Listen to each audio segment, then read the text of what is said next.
if we look to the answer as to why for so many years we achieved so much, prospered as no other people on earth, it was because here in this land we unleashed the energy and individual genius of man to a greater extent than has ever been done before.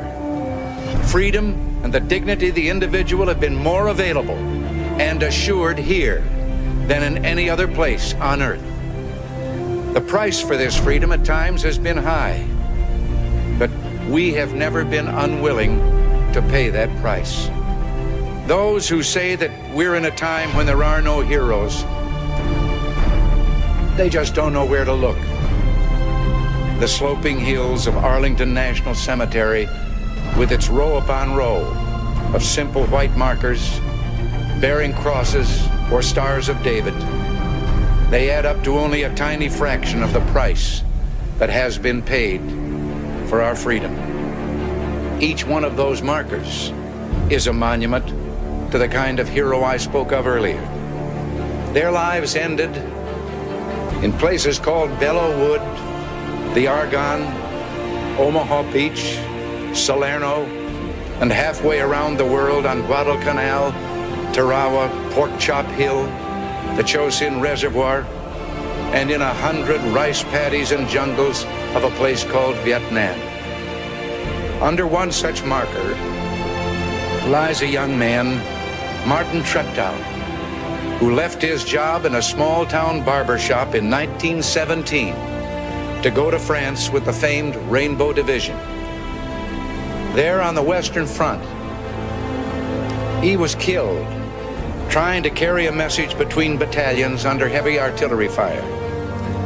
We're told that on his body was found a diary.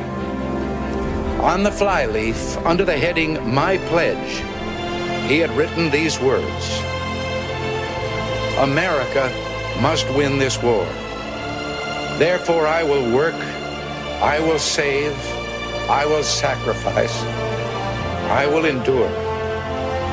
I will fight cheerfully and do my utmost as if the issue of the whole struggle depended on me alone." We must realize that no arsenal or no weapon in the arsenals of the world is so formidable as the will and moral courage of free men and women. It is a weapon our adversaries in today's world do not have. It is a weapon that we as Americans do have. Let that be understood by those who practice terrorism and prey upon their neighbors.